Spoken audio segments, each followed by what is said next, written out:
everything you need to know about products and services that can improve your life. This is Experts on Call on CL 650. And welcome back, and I have Dan O'Hearn from Key Pacific Management in the studio with us, and we're talking about the relationship between the Strata Management Company and the Strata Manager and the Strata Council and the Strata Corporation. We were talking about the necessity of the communication level and how important it is that a high level of communications exists between the manager and the Strata Council, especially in light of the council changing over every year. But part of that is an education about the roles of what the services the managers provide then as well, isn't it? Sure. I thought you were going to keep talking. I could keep talking forever. But, you know, we look at some of the typical duties. You know, you have basic monthly accounting, all the receivables, the payables. You know, it's beyond that. I don't think people realize the scope of work that's involved. Right. I mean, let's face it, most homeowners are just there, and all they expect to see is a clean lobby. Right. And they don't realize what's going on behind the scenes to make that happen, right? We really do in three categories: an asset management, financial management, and governance. And the reality is our day-to-day is really flipped backwards. We spend most of our time on governance, a lot of time, of course, on accounting, and very little on asset management. And that's one of the problems that we have in our industry collectively across the province, is that strata corporations focus probably most of their energy on governance. Yes. And basic administrative operations, but their asset, which is 100% of their investment, gets the least amount of attention, both from a time space but also from an economic space. That's right. Which is one of the reasons why we've had depreciation reports mandated in the province, so strata corporations can now are now by the virtue of the legislation, are required to start planning their asset futures, to actually look at maintenance schedules. And I agree, one of the real deficits that we still have in our industry, and we see this with aging buildings especially now that are playing major catch-up with very large ticket prices, is that no one's been planning for the renewal of our assets. No one's been planning for even annual service and maintenance contracts. So procurement is a big issue for you as well then. You know, who's hiring the janitorial company? Who's negotiating with the landscapers? Who's ensuring that the inspections for the roofing system and the elevators and the plumbing system and the heating ventilation system and the pools, you know, who is making sure that all of those procurement contracts are being administered, they're being negotiated, you have next year's schedules together. So, you know, you're right, when you're dealing with accounting also means all of our contractors that we're dealing with as well in the same basis. Right. That's where probably close to maybe half of your time, or certainly a quarter of your time, is going to be spent on accounting.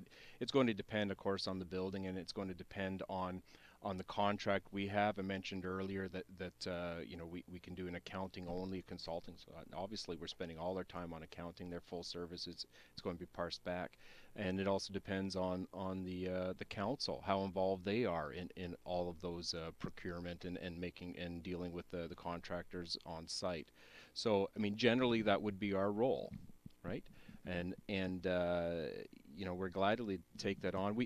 We are a resource for people, and a lot of times the councils want to just run with things. They want us to be more of almost an administrative assistant. They want to make all the decisions, and they want to move ahead. And I think they really got to tap into the expertise that a property management company can bring to the table. We're not experts on everything, but we certainly know a lot. I was thinking the other day of sort of the acts and the legislation that we got to be familiar with, right? And there's like almost a dozen. There are, yes. The big ones, like, of course, the bylaws and rules of each corporation. Then you got SPA, then you have RISA, and you have PIPA. And then to some degree we have the Limitations Act, the Human Rights Code, WCB, the Residential Tenancy Act. Parliamentary rules, you have to know a little bit of you know, conduct rules and parliamentary rules, or Robert's Rules of Order. The CRT is coming up soon, so that's something else for us to know. And then every municipality has different legislation regarding waste management. I mean, and utilities. I mean, it goes on and on and on. Watering restrictions, when it can be done. So there's many things we have to know. We're not experts in everything, but we certainly know where the resources are that we need to go to find the experts. And CHOA certainly being an expert in some governance, right? So we'll speak to you a lot of times about particular issues that we might have, and certainly encourage every strata corporation to be members of CHOA. Well, the relationship with the strata manager is interesting because one of the expectations of owners is that well, why aren't you enforcing our bylaws? That's and in all of this stream of work and everything that's done, one of the things that consumes so much time in the relationship, especially in some communities, is going to be issues around bylaw enforcement. Here we have this chronic issue of a person who is having late parties night after night. And in most of the management companies, if not all, provide an on-call service, an emergency after-hours service. Yes. And what ends up happening is you become the recipients of those 1 a.m. phone calls from owners who have a crisis in the building. Right. All right. And so how do you help the community process through those disputes in such a way that the integrity of that community is protected? Well, we're always, first of all, going to go back to the bylaws of that strata corporation, right? So you have to make sure that there is compliance or non-compliance. Then you have to inform the tenant and the owners of this violation. They have to be aware of an appeal process or for them to have a hearing on this. And then the council has to make a decision on whether a fine is going to be levied and those amounts based on their bylaws. In the old days, I think people just threw fines on there when we found out that you're parking in the wrong spot and there was a $50 fine. It was done, and certainly legislation doesn't allow for this sort of thing right now. I'm not saying that person won't be fined, but the process has to be followed. So what you're describing, though, is the basis of a low-level judiciary system. The strata council are the judge and the jury of the bylaws of the strata corporation, and their responsibility is to administer it. But to administer it in a fair process, someone has to take care, though, of all of those communications. Someone has to set up the meetings. Someone has to set up the hearings, right? And that role is frequently, the expectation is that role is frequently placed on the strata manager. We've certainly heard strata corporations referred to as the fourth level of government. Yes. Right? And that's where we come into, again, it gets back into mediating, moderating, creating like an arbitration process almost, trying to go through the series of events that happened there, and then also again being knowledgeable about the affected legislation and bylaws that are applicable. So this is where we spend a lot of our time. This is Key Pacific's Talk About Strata. If you have any questions or emails that you'd like answered, we have a team that are quite happy to help you out. And the email address is questions@talkaboutstrata.com. Questions@talkaboutstrata.com. So Dan, let's talk about an actual incident of a bylaw. So I live in Unit 105. You do? I do. And upstairs in 205, there's quite a lot of noise, frequent chronic problem that occurs. So my expectation is I call the manager and I say, all right, this has to end. I'm filing a complaint. What are you going to do about it? So where does the manager take it from there? Yeah, well, that's not an uncommon question. A lot of people live in wood frame buildings these days. And you get a lot of noise, everything from footsteps to vacuum cleaners to someone practicing piano. So it's a very common situation. And the typical process is going to be the complainee is going to write well, we would certainly tell them we're not going to act on anything unless it's in writing. I mean, it has to start there, right? And this complaint is going to be brought forward as a potential bylaw infraction, and the council is going to discuss the line of action. It may be an effort to, as the management company works with council, to just simply help resolve the problem. Often we will go into a unit, and somebody will go to the upstairs unit, someone will go to the downstairs unit, and we'll try to recreate the sound, because the noise may be reasonable, it may be a reasonable level, and unfortunately the person that's hearing it is very hypersensitive to it. If it's a situation where somebody is practicing piano or keyboard, and we've had that. The solution was the person would use headphones, and they're just being neighborly, right? So that sometimes is the process, and we get involved in that often. And that's ideally how we would solve a problem. This is part of this community aspect, right? Dealing with your neighbor, solving it. Comes back to the social work side of doing the job. Exactly, yeah, very much so.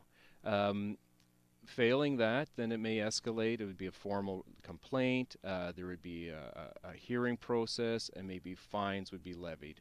And the fines can be reoccurring. I mean, these things can go on. But the corporation has a duty to put an end to this, right?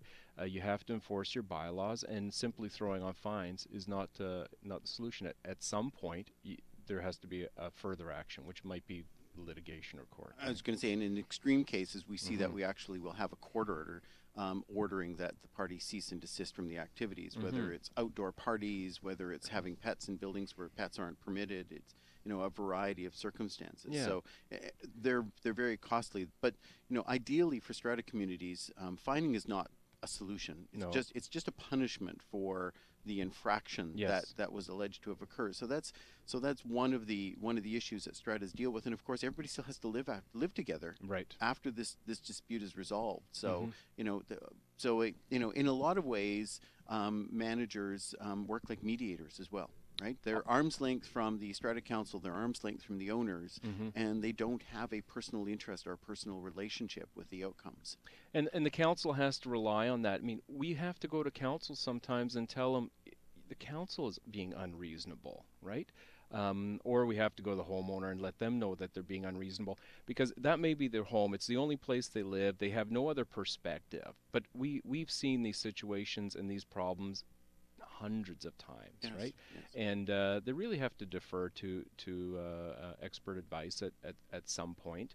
I'm not saying put up with a continual bylaw infraction, but listen to a bit of degree of reasonableness. And some councils are reticent to do that. And this is, of course, assuming that we're dealing with reasonable people in these relationships and these conflicts. Yeah. I know my solution when the noise gets to be intolerable is I just get my bagpipes out. And that helps to get the relationship just boiling. So, and I'm not a good piper, so that's a whole other issue entirely. But ultimately, we end up with these issues. But that goes back to the whole administration side of the strata. So we've had an infraction. It got resolved. That was great. But if it didn't get resolved and it goes to another level, and we're dealing with now fines, we're dealing with an ongoing problem. We're dealing really with two parts. We're dealing with the enforcement of the bylaw, but we're also dealing with the other side of it is, well, what are we going to do about those fines?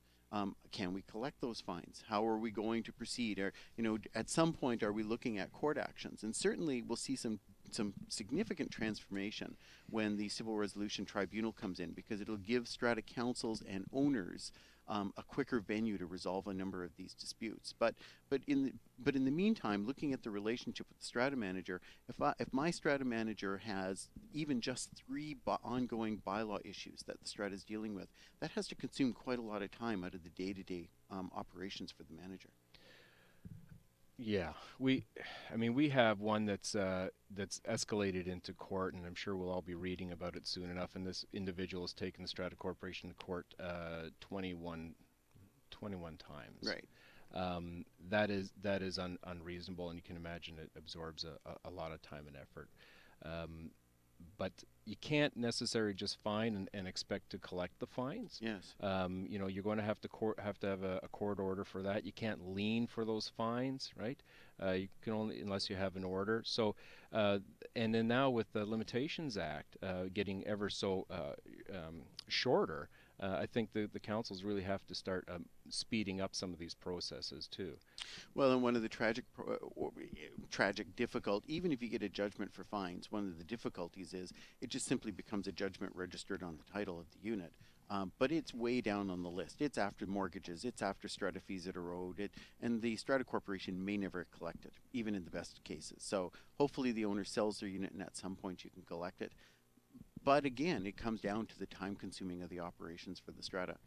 I'm Tony Giventu. I have Dan O'Hearn in the studio from Key Pacific Property Management. This is 650 Sea Isle. We are on Talk About Strata. There's still more ahead with Experts on Call on CL 650.